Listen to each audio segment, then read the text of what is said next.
Bonjour à tous, bienvenue dans cette nouvelle vidéo. On va vous parler de nos achats manga qu'on a lus et donc on avait envie d'en parler. Allez, c'est parti. Bah écoute, on va commencer par un titre qu'on a lu tous les deux. Oui. Et pourquoi pas. Alors on en a parlé déjà lors de notre live précédent, qui était très sympa d'ailleurs. Merci à tous d'être venus passer, on s'attendait...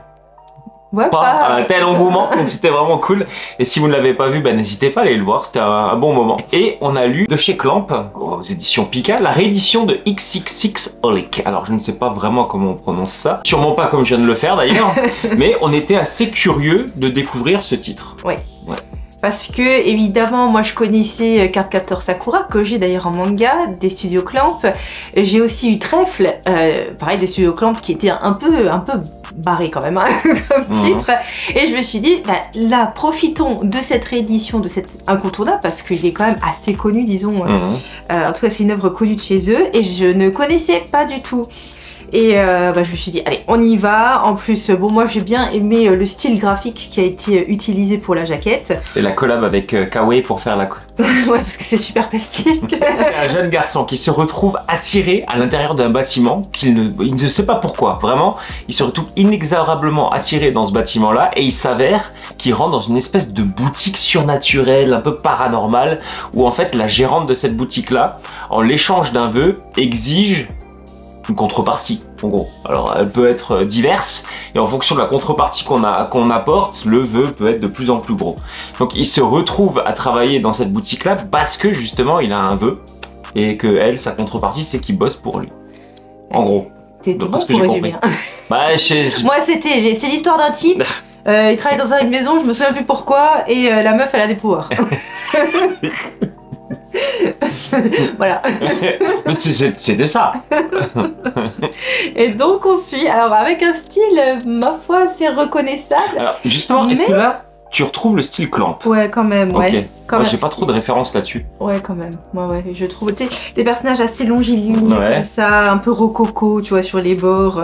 Je sais pas si on dit rococo, j'en sais rien. Mais tu peux, un peu baroque. Très gothique et baroque, ouais, je trouve. Par contre, je trouvais que les cases étaient très souvent vides, en fait, par rapport à ce que... Tu vois, je trouve que c'était parfois un petit peu léger. Et les histoires aussi, bon, ça se tenait bien, je trouvais que c'était intéressant, mais des fois on se dit, ouais, c'est peut-être un peu tiré par les cheveux, parfois disons les problématiques auxquelles font face les clients de la dite personne. Moi, en fait, c'est une série en 19 tomes, et j'ai l'impression qu'en fait ça a monté en puissance. Là, on nous fait part de choses un peu à la limite du niais, en vrai, mais j'ai l'impression que ça va devenir de moins en moins bête, tu vois. C'est justement pour nous amener, en fait, c'est un chemin qui nous est tracé, et qu'on va suivre, où on va avoir différentes aventures, différentes histoires de différents personnages, et je pense que ça peut être intéressant. Moi j'ai bien aimé ce tome 1. Ah oui, moi, alors attention, oui, je trouvais que les histoires étaient légères, mais j'ai bien quand même aimé suivre l'aventure, qu'on ne se méprenne pas, et en plus à la fin, il y a un truc qui se passe, on se dit oh là là, il va y avoir des crossovers, ça va être rigolo. J'espère juste qu'il ne faut pas se souvenir très bien ou avoir lu les autres titres de Clamp pour comprendre ce qui va se passer par la suite. Mais ça on le verra bien et on vous en reparlera bien entendu. Je pense pas moi. Ouais, moi je pense que c'est juste des petites apparitions, des petits crossovers, c'est un peu rigolo. Puis ça, tu vois, ça met en place un univers quoi. Ouais, c'est sympa. Moi je trouve que c'est une bonne idée. Ouais, bah c'était bien. Franchement c'était bien. Et en plus, j'avais reçu une petite carte que j'ai toujours pas déballée d'ailleurs. C'est sympa. On va. Ah ouais, elle est jolie en plus. Attends, je vais refaire. Quand même... Wow, unboxing en direct. J'ai oublié c'est en plastique. Hein. Ouais, mais tu le fais bien. Ah oui, mieux que les résumés. Voilà, ah, c'est sympa. Alors, ensuite, moi j'ai continué une série que t'adores. Et je me suis remis à jour sur cette série puisque j'avais un peu de retard. Avec le tome 13, 14 et 15 de Manchuria Opium Squad. Et honnêtement, alors là, ça part vraiment dans tous les sens. Hein. Là, ça y est, le monde est à eux. On est en plein cœur de la bagarre avec leurs principaux rivaux. Et on rentre même dans de la stratégie pour essayer de gagner comme ça la guerre de la drogue. C'était super. Moi, j'ai beaucoup aimé ces tomes-là. J'ai lu les 3 d'un coup sans m'arrêter. Vraiment passionnant. J'aime toujours autant notre petite équipe, nos petits personnages. Et sauf que là, ça se durcit encore, tu vois, d'un ton. Ça devient de plus en plus rude. C'est de moins en moins pour adolescents, tu vois. Au début c'était un peu ado et puis là franchement faut être c'est pour un public averti quand même hein. C'est bien noté mais il y a 2-3 scènes qui sont un peu chaudes quoi. Et franchement c'était vraiment bien, c'était vraiment passionnant. L'univers graphique est toujours aussi bon aussi hein. C'est-à-dire que c'est très reconnaissable, je trouve que le dessin dans Manchuria Opium Squad, et puis c'est très joli. Et j'aime bien le soin qui est apporté particulièrement aux bâtiments, moi. Ah ouais. Je trouve que les bâtiments, les décors sont vraiment bien dessinés. Donc moi j'adore ça. C'est assez immersif comme manga, tu vois. Ah oui, d'accord, ouais, c'est quand même... Ah oui. Ouais, oui, non, mais il se passe des trucs, c'est Ah oui. pas Jojo, quoi. Ouais, d'accord. C'est assez rude, hein. Moi, je trouve pas de bâtiment. Je vais vous montrer cette image que je trouve sympa. Attends, j'en ai peut-être là.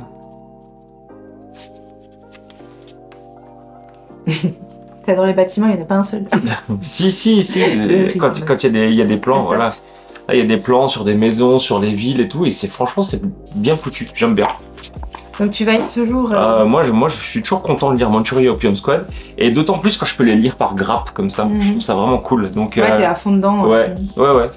Donc très bien comme série. Je continue.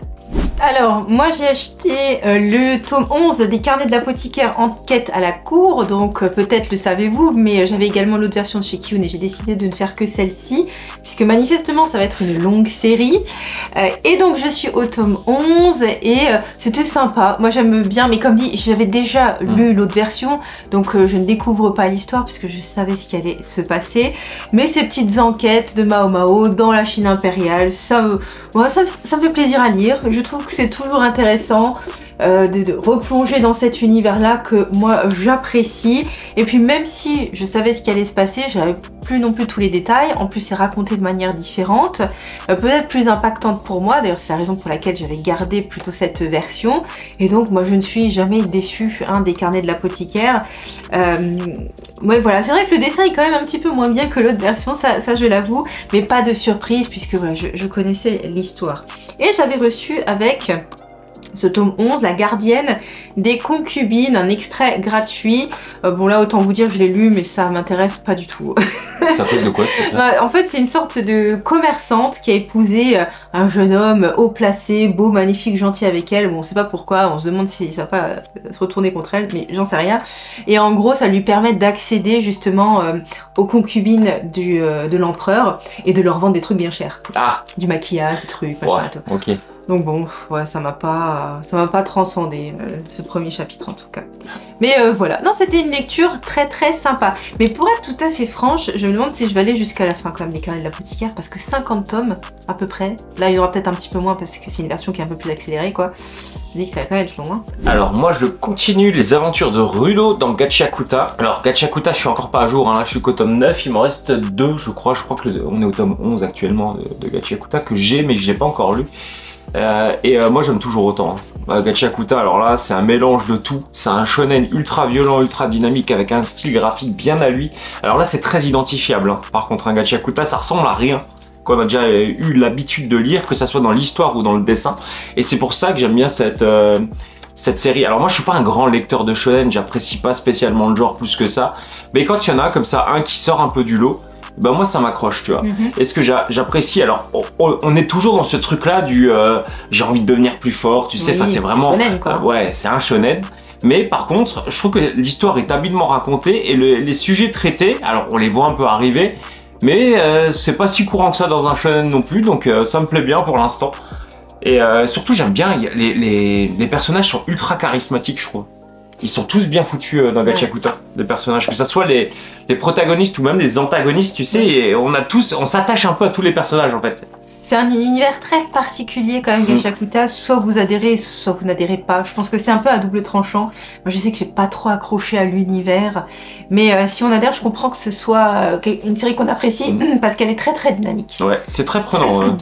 Et très surprenant à lire. Ensuite, on a pris Kujo l'implacable pour public averti et surtout dans celui-là. Tu l'as lu celui-là? Ouais, je l'ai lu. Hein. Alors de la torture. Là, il a chaud le Kujo. Hein. Là, il a chaud pour ses fesses là parce que c'est pas drôle ce qui lui arrive. Ah mais physiquement tu veux dire? Peut-être. Donc en tout cas, il est menacé. Il est menacé. Notre avocat qui va défendre.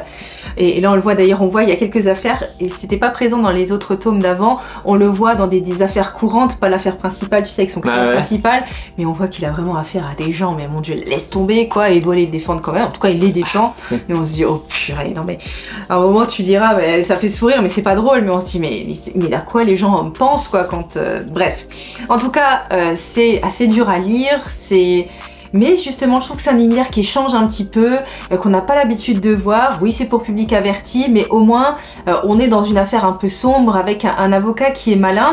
Mais là, il est un peu tout seul, quoi. Et donc, bon, tout seul, heureusement qu'il a quelqu'un vers lequel il peut se retourner.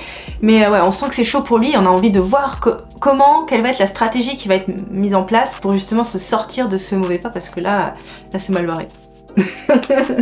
Ouais. Tiens, donne-moi celui-là, je vais le mettre là, ouais, je vais le lire après ça. Ça c'est pour après. Ouais. Ensuite moi je continue. L'habitant de l'infini, j'ai un peu de retard sur la série puisque je ne suis qu'au tome 5. Enfin je viens de terminer le tome 5, je crois qu'il y a le tome 7 qui est sorti déjà.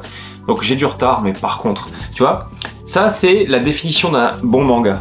Un excellent manga. Ah ouais, alors là, quand j'ai lu ce tome là, je me suis souvenu à quel point c'était bien, tu vois. Et là, j'ai envie de lire le 6. J'ai qu'une envie, c'est de lire le 6, en plus sur là, donc ça tombe bien. Moi, je les ai lus d'affilée, les deux, hein, mais qu'est-ce que c'est bon, quoi. Qu'est-ce que c'est bon. Alors déjà, dans le dessin, alors, le dessin, vous avez un dessin qui est ultra crayonné, très dynamique. Moi, je trouve qu'on a toujours cette impression de fuite dans le dessin, tu sais.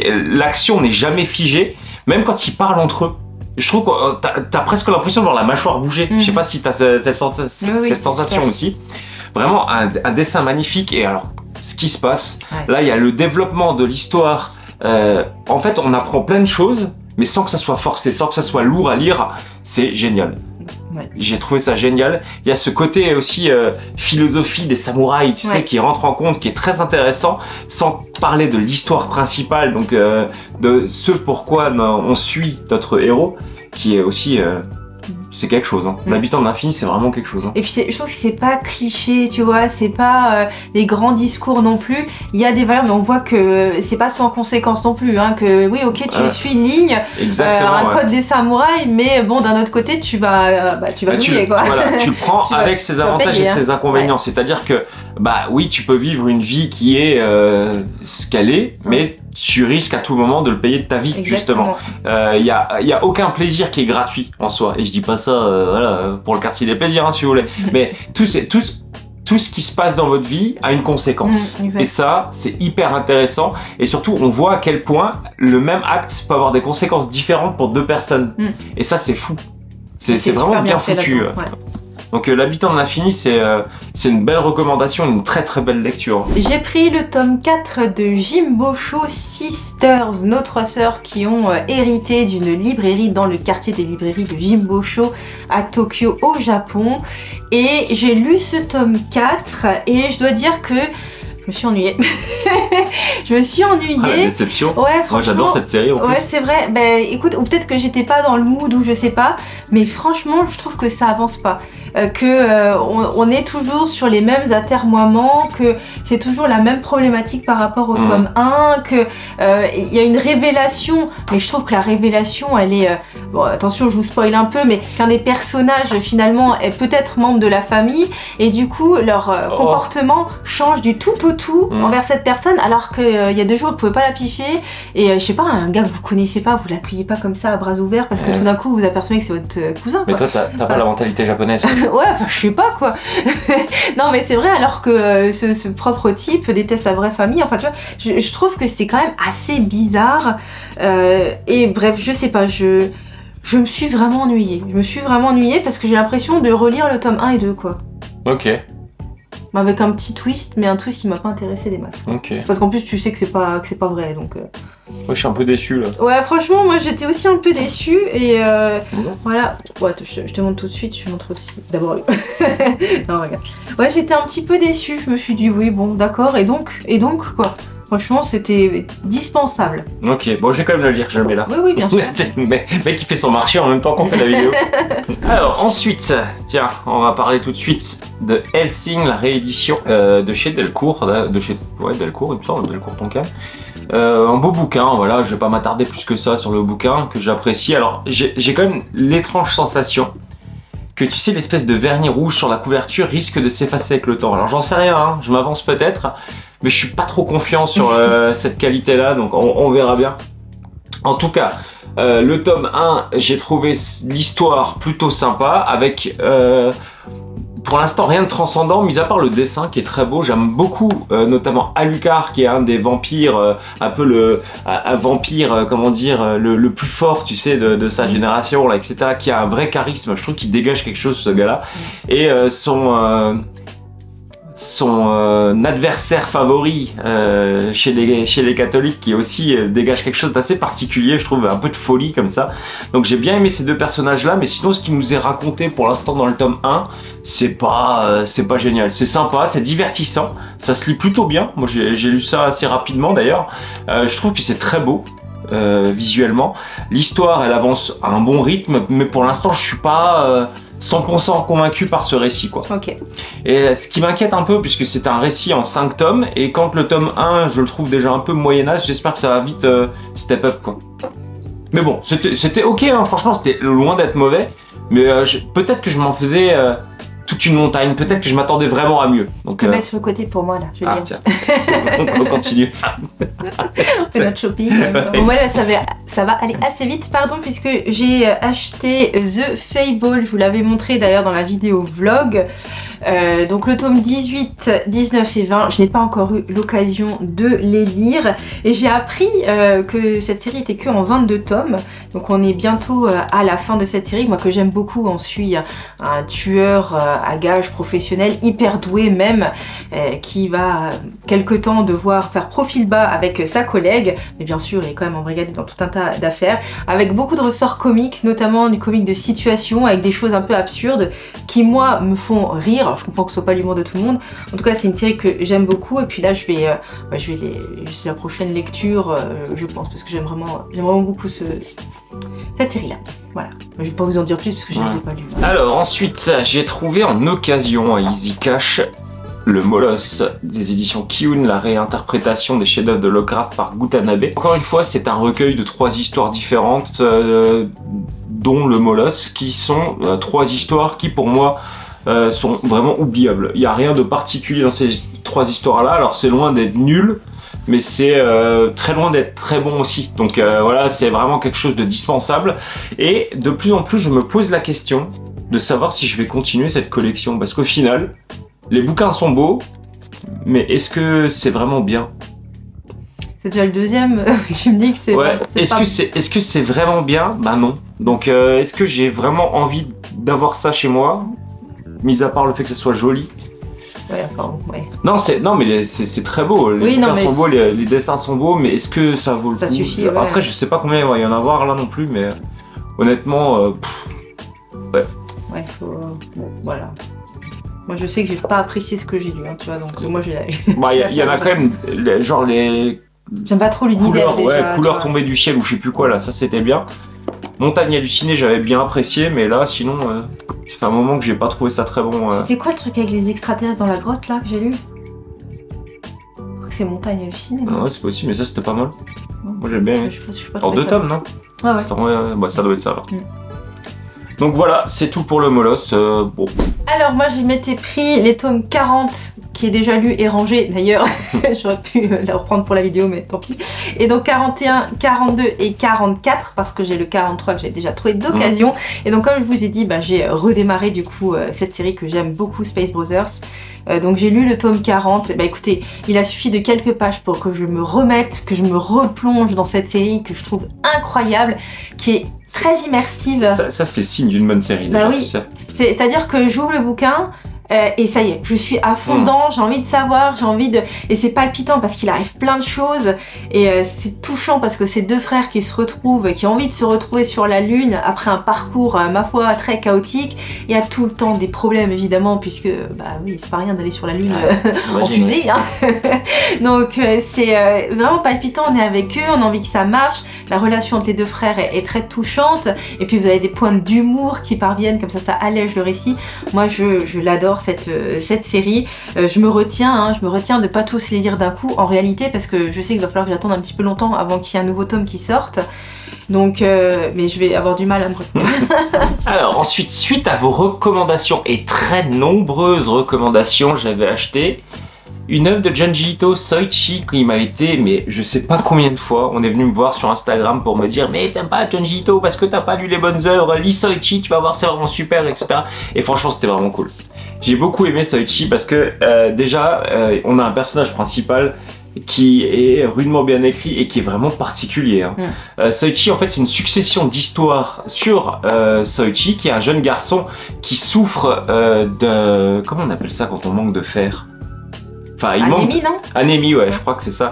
Il souffre d'anémie et donc pour contrer cette anémie, il a en permanence des clous dans la bouche, il suce des clous. Tu vois, rien que ça déjà.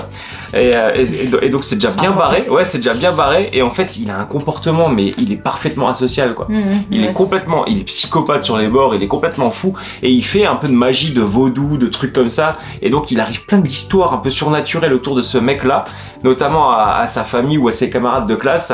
Et c'est vraiment sympa. C'est sympa parce que alors, on n'est pas dans de l'horreur pure et dure. Tu sais, on est dans l'horreur un peu... malsain, malaisant. Ouais, alors c'est malaisant, mais c'est surtout, il y a de nombreuses pointes d'humour. Ah oui? Tu sais, c'est un peu burlesque et moi j'apprécie ça, cette espèce de mélange des genres où de temps en temps t'as une planche qui est bien crade, bien dégueulasse, qui fait vraiment manga d'horreur et la case d'après, il te sort une espèce de punchline et un truc vraiment rigolo, tu vois. Donc c'est vraiment bien dosé. Le seul inconvénient que je trouve un peu à ce manga-là, c'est que je le trouve un peu long pour rien. Ouais. En fait, comme c'est une succession d'histoires, une fois que t'as capté un peu les ressorts comiques, bah, à la fin c'est un peu long quoi, parce que tu le vois un peu arriver le truc. Alors ils ont un peu... Junji Ito a réussi à contrer ça par le fait de faire grandir Soichi à la fin du récit, c'est-à-dire qu'on le voit devenir adulte. Il a lui-même un fils qui est... ce qu'il est, voilà. Mais c'est plutôt bien. Ça, c'est tombe jamais dans l'arbre. C'est ça. C'est bien foutu ça, mais ouais, le seul reproche que j'ai à faire à ce manga-là, c'est la longueur quoi. Après, en termes de dessin, j'aimerais bien vous montrer une... C'est vraiment, ouais, ça, il n'y a pas grand chose à redire sur le dessin, c'est vraiment joli quoi. C'est joli, tu vois, regarde. Il est angoissant quoi, le gamin. Cette pleine page là. Je sais pas, j'aime beaucoup ce qu'il a fait Junji Ito dans ce bouquin là. Donc pourquoi pas en lire un de temps en temps, mais voilà.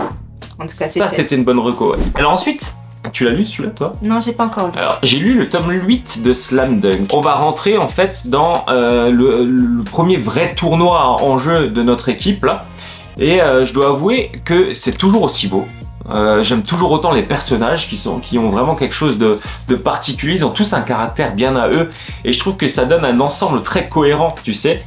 Une équipe qui est plutôt hétérogène en termes de personnalité qui la compose, mais qui semble être très homogène sur le terrain, quoi, sur le parquet. Alors malgré tout, j'ai pas réussi à trouver ce tome-là vraiment très bon en fait. J'ai trouvé ça un peu ennuyeux. Tu vois, les schémas des matchs de basket, moi pour l'instant sont toujours un peu les mêmes et ils me font pas passer d'émotion en fait. J'arrive pas à ressentir quelque chose quand je lis cette partie basket. Tu vois, dans Slam, pour l'instant, on est qu'au tome 8, hein, ça peut progresser. On est qu'au tome 8. Alors, pardon, badass, je sais que t'as dans cette série, mais pareil, le tome 8, il est là. Ouais. Franchement, c'est vraiment pas du tout le tome vers lequel je me précipite pour lire la suite. Quoi. Et quand même, on est que au tome 8, mais on est quand même déjà au tome 8. Non, mais après, il y avait des tomes, par exemple, le 6, je l'avais adoré, le 7 un peu moins, le 8 encore moins, mais je veux dire, c'est une série qui est vraiment en montagne russe pour moi, tu vois. Soit j'ai adoré les tomes, soit je les trouve un peu moyens, et là on est un peu dans le creux de la vague, quoi. J'ai trouvé un peu moyen celui-là. Bah, je vais te dire aussi, tiens, mais moi aussi ça de côté. Alors ensuite j'ai terminé une série. Ah oui. Ouais, j'ai terminé la série Breakdown grâce au tome 4 qu'on avait trouvé en occasion lors de notre dernière virée achat manga qui nous a coûté un peu de pognon d'ailleurs. On va suivre la survie de notre héros principal là, dans un Japon et un monde qui a été dévasté par des catastrophes naturelles. Et on s'attendait un peu à une fin comme celle-ci, et la fin est ce qu'elle devait être. Honnêtement, j'ai absolument pas été surpris en lisant la fin de cette série. C'est pas on lit pas la série pour la fin, si tu veux. On lit pour tout le développement, parce que là-dedans, ça a été plutôt fort. C'est-à-dire que l'auteur a réussi à me happer. Tu vois, quand je lis un tome de Breakdown, j'ai du mal à décrocher, en fait. Mais bon, la fin, elle est un peu... gonflé d'un discours un peu écologique qui maintenant paraît évident, tu sais, donc on n'est pas trop surpris. Pas pour tout le monde. Oui, non mais d'accord, mais je veux dire, on est quand même sensibilisé de nos jours à l'écologie. Alors je ne doute pas qu'au moment où ça a été écrit, ça devait être un message qui a une vraie portée ou quelque chose d'un peu plus fort. Là on est un peu gavé par tout ce genre de messages, donc bon, ça m'a pas plus touché que ça, mais honnêtement c'est très beau visuellement. 2002. Ouais, c'est Ah oui, c'est sûr, oui. Ouais, À cette époque-là, c'était pas... c'est très très beau visuellement. Le personnage principal, moi j'ai une vraie empathie pour lui, parce que je trouve que c'est quelqu'un qui a l'air fondamentalement bon, tu sais, mais qui souffre, qui a un passé qui est quand même assez lourd, et bon, ce qui lui arrive, c'est pas non plus rigolo, c'est de la survie limite post-apo, quoi, tu vois. Mais franchement, pour une série en 4 tomes, ça passe tout seul. Donc très bien, Breakdown. Ensuite, j'ai lu une nouveauté qui est Baby aux éditions Glénat, du même auteur que Yann. Et là, je dois dire, comme je l'ai dit déjà lors de notre live, c'est une nouveauté qui m'a pas non plus transcendé. C'est-à-dire que c'est toujours aussi beau visuellement. Moi, j'aime toujours autant l'univers de l'auteur. Limite, c'est très cinématographique la manière dont c'est fait, tu vois. Mais par contre, j'ai pas trouvé l'histoire particulièrement intéressante pour l'instant. Alors, on va suivre une femme qui est moitié femme, moitié robot, moitié on sait pas trop quoi, qui a été parasitée par une sorte de machine, tu vois, qui est restée bloquée dans sa main, un peu comme dans Parasite, tu sais. Et pour l'instant, c'est un peu dur à décrypter. Il y a quelques révélations à la fin du tome qui me donnent l'intérêt pour le tome 2, mais c'est vrai que c'était un peu long, quoi. C'était un peu pâteau comme tome 1, je trouve. D'accord. Tu vois. Sa principale qualité, c'est vraiment que c'était très joli, quoi. Donc voilà. Et la dernière chose qu'on a lue, est-ce qu'on a besoin d'en reparler? Bon, on va pas en parler beaucoup parce qu'on a beaucoup développé lors du live, donc on vous invite à le regarder. Hein. Mais c'est Manga Isho, le magazine de prépublication européen, donc qui a été édité par 4 grandes maisons d'édition. Kana pour la France, une maison d'édition allemande, une espagnole et une italienne, qui ont décidé de faire un magazine de prépublication avec 14 histoires inédites de 18 auteurs européens, donc pas que des Français, pas que des Allemands, enfin bref, ça vient vraiment de tous les horizons, et ça donne quelque chose d'assez intéressant à lire, d'assez sympa. Alors c'est 14 chapitre 1 de 14 histoires qui sont vraiment différentes. Donc ça c'est vraiment l'intérêt de ce bouquin là. Alors il n'y a pas tout qui est bon, hein. Honnêtement, il y a des histoires qui sont à mon goût largement meilleures que les autres, hein. On est vraiment sur quelque chose d'assez hétérogène en termes de qualité. Mais par contre il y en a pour tous les goûts. Et ça c'est vraiment cool. Ouais. Le tout dans une édition grand format qui est plus proche du journal que du manga en vrai, hein, et à un tarif de 5 balles. Donc ça c'est plutôt cool. Moi j'aime bien l'initiative. Ouais, c'est une bonne idée. Hein. Avec des histoires qui étaient vraiment très bien, d'autres comme dit moins, ou peut-être parce qu'on ne porte pas beaucoup. Oui, on a été moins sensible au truc, encore une fois. Hein, on ne peut pas s'empêcher bien sûr de voir certaines références, hein. Évidemment, bon bah voilà, c'est comme ça, surtout quand on est amateur de manga comme nous, bah tout de suite on voit certaines choses. L'histoire qui m'a beaucoup plu, bah, c'était celle-ci. On a du Slice of Life et celle-là j'avais beaucoup aimé, avec un petit air d'Adieu Eri quand même, hein, tu sais, sur celle-là. C'est vrai, c'est vrai qu'il y a... Comment il s'appelle? Next Stop Afterlife, voilà, que je trouvais vraiment très très bien. Bref, vous avez un peu de tout et c'est bien, j'aime bien en fait ce principe de se dire, bah, finalement je lis plein de chapitres 1, je me lasse pas. Et puis vivement que je lise le chapitre 2, et puis si ça me plaît pas, bah, je peux passer mon tour et puis lire l'histoire d'après, donc c'est vraiment pas mal. Puis je trouve ça je trouve ça intéressant d'avoir une sorte de système du jump, tu sais, voilà. On devrait peut-être essayer le truc du chef, peut-être, hein, ça pourrait être sympa. Le spatule jump là? Bah ouais, pourquoi pas. On peut, ouais, pourquoi pas. Ça peut être une bonne idée, ouais. Voilà. J'ai ça aussi, que j'ai trouvé sur Vinted, un beau bouquin que j'ai trouvé sur Vinted à 10 € d'ailleurs, ok, c'est d'ailleurs ce qui m'a décidé à l'acheter en physique, puisque je l'avais déjà en numérique en fait. Ah bon? Ouais, je l'avais acheté en numérique, que j'avais lu de manière... c'était un peu chiant à lire parce que en fait je l'ai lu sur mon téléphone portable dans le train, donc c'était pas opti. Mais là du coup je l'ai trouvé à 10 balles sur Vinted, je l'ai acheté et qu'est-ce que j'ai bien fait, parce que la vache, ça c'est une vraie épopée. On va y suivre les aventures d'un jeune indien qui a été un peu arraché à sa famille, qui vit dans une réserve et qui est élevé un peu tu sais, à l'occidental, à l'américaine quoi, qui a été recueilli par un pasteur, un révérend là, tu sais, qui tente d'éduquer comment dire, tu sais, le jeune indigène, tu vois, enfin bref. Et il va faire la rencontre, et une rencontre assez brutale avec des hors-la-loi qui sont à la recherche de quelqu'un pour l'assassiner pour des raisons que je vous laisserai découvrir. Mais par contre, c'est vraiment un périple qui est magnifique. C'est beau, la vache, c'est émouvant, c'est beau. Alors pas que visuellement, la relation entre les personnages est magnifique. Notre petite bande là qui se constitue avec ces trois hors-la-loi plus cet enfant, je trouve qu'il y a quelque chose de vraiment touchant parce que les adultes, on voit qu'ils font des choses qui sont pas... qui sont répréhensibles par la loi si tu veux, mais quand on comprend pourquoi ils les font, on a presque envie de les pardonner, tu vois. Il y a quelque chose un peu de ce registre-là, et puis ils essayent d'apprendre la vie à ce jeune enfant-là, et j'ai trouvé ça vraiment très beau. Et donc visuellement, faut vraiment le lire, quoi. Parce que visuellement, vous avez quelque chose qui est ultra immersif. Regardez-moi la qualité de ces dessins et de cette colorisation, ça apporte vraiment quelque chose, hein. Franchement, c'est super beau, quoi. Ouais, moi je suis resté scotché, je l'ai lu en une seule fois, une seule nuit, dans le lit, comme ça j'arrivais pas à décrocher, quoi. Donc lisez Okae du label 619, c'est une très belle BD. On espère que ça vous a plu, n'hésitez pas à nous mettre en commentaire votre dernier meilleur achat. On vous laisse avec notre dernière vidéo et puis on vous dit à tout de suite. Allez, salut!